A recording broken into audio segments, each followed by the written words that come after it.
Latinos have excelled in Major League Baseball for decades, and the Padres have several of the top Latino stars in the game right now.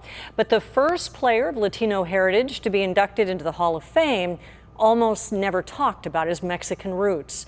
As we celebrate Hispanic Heritage Month, ABC 10 News reporter Jeff Lasky reveals the little-known history of San Diego's greatest born and raised ball player, Ted Williams.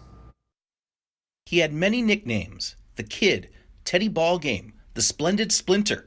But more than 60 years after he retired, Ted Williams is now simply known as one of the greatest of baseball's all-time greats. He wanted to grow up and have people say, when they saw him passing by the street, there goes the greatest hitter who ever lived. And he is in that conversation. Author and historian Bill Nowlin has written several books on Williams' life, military service, and baseball career, and interviewed him multiple times before Williams died. That includes talking about Williams' childhood in San Diego, learning the game from an uncle on this field that now bears his name. It became, perhaps, a place of refuge. He came from a broken home, and he came from a home where he was a little embarrassed by his mother. This small, unassuming house in North Park is where Ted Williams grew up with his mother, whose heritage he rarely spoke about in public. In fact, there was only one brief mention in his autobiography. Williams wrote her maiden name was Venzer. She was part Mexican and part French, and that's fate for you. If I had my mother's maiden name, there's no doubt I would have run into problems in those days, the prejudices people had in Southern California. These were different times growing up in the 1930s. Today, he would be lionized for his background. It would be an advantage in a way.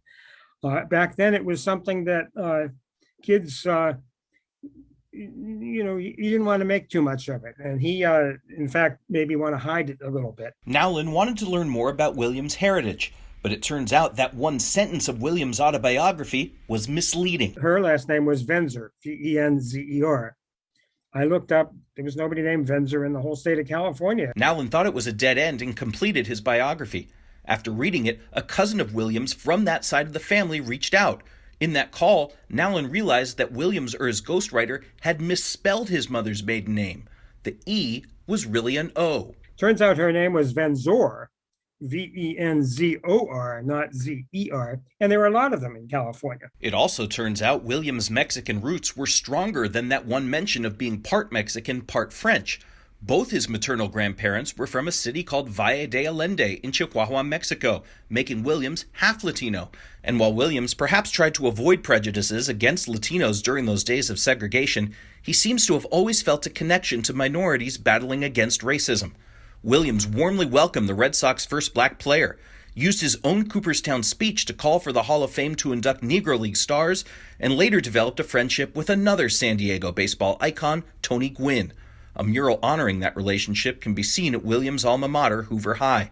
Nowlin believes that growing up in a different era could have allowed Williams to embrace his roots in a different way. I think he would take pride in it today.